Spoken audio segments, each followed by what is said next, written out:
Hello! So you decide to play a tank in Final Fantasy XIV. Whether it's Warrior, Paladin, Dark Knight, or Gunbreaker, you picked up the role of tank. Tanking in Final Fantasy XIV can be kind of stressful at first, but with good amounts of time and practice, it can be easy. In this video, I'll be going over the basics of tanking in dungeons and trials and raids. However, before we start, I want to go over all the tank roll actions. Rampart will reduce damage taken by 20% for 20 seconds. This is one of your mitigation tools, which should be used during pulls or for tank busters. Low Blow will stun your target for 5 seconds. This is useful if you don't have a white mage, and a mob or early level boss is doing a move that could hit you or your party. Provoke will put you at the top of the enmity list for your target. We'll go over uses for this later. Interject will interrupt an action that the target is using. The way to tell if a move can be interjected is to look at the cast bar of the action. If it's pulsating and glowing red, this means it can be interjected.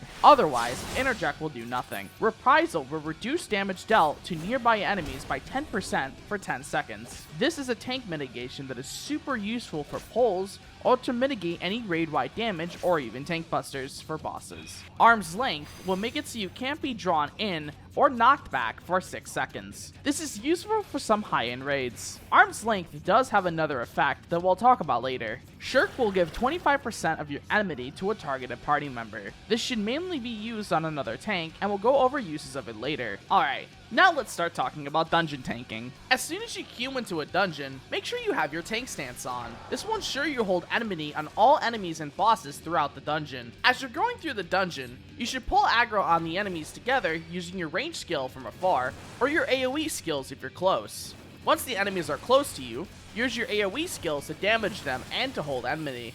Keep an eye on the enemy list as well. If you see that an enemy does not have a red square next to their name, you should use either your ranged ability or the roll action Provoke in order to gain enmity on that enemy. You don't have to pull wall to wall either, which for those unaware is when you pull every mob leading up to either a barricade or the next boss. I'd only suggest wall to wall pulling if you're experienced enough on tank and have a healer who's willing to wall with you and can handle it themselves. During each pull though, you should be properly mitigating damage so as to not die from the pull. Depending on the level of the dungeon, you might have a small amount or a lot of mitigation tools available to you, so make sure to check and see what you have in that dungeon. Make sure to also balance your mitigation as well. Don't pop all of your mitigation at once, as sometimes pulls can take a bit to take down. Your roll action ability, Arm's Length, can be used as a tank mitigation as well, as when the enemies hit you, they will get slowed, hitting you less. If you're confused as to what abilities are mitigation, I would suggest checking out my idiot skill/abilities guides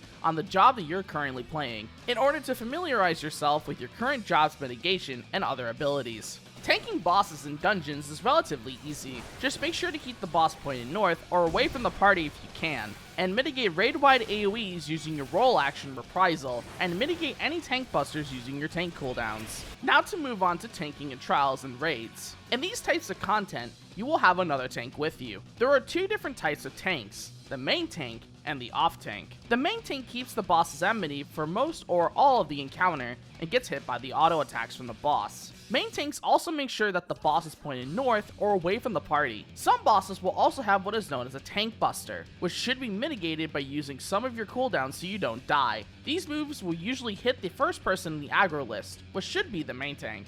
Some tank busters may also be AoEs, so be careful not to point them at the party. The off tank will be on standby in case the tank dies, which if they die, they should use Provoke and hold enmity so the party does not die. They're also responsible for grabbing any adds that spawn during the fight. You can also use the roll action Shirk in order to give some of your enmity to a party member. This should only be used on the other tank in case you are swapping main tank or if you're getting close to sealing enmity. You can see how much enmity each player has by looking at the bar below each player's job icon in the party list. The red A bar means they currently have aggro, with the yellow 2 bar meaning that person is second in aggro. Both tanks should have their tank stances on during the encounter. At the start of the encounter, however, you can either discuss who will be main tank or see who turns on the tank stance first. Just make sure to turn on your tank stance regardless somewhere in the encounter in case things go wrong or if there's a mechanic tied to the player that is second in aggro. But yeah, that basically sums up tanking, so bye!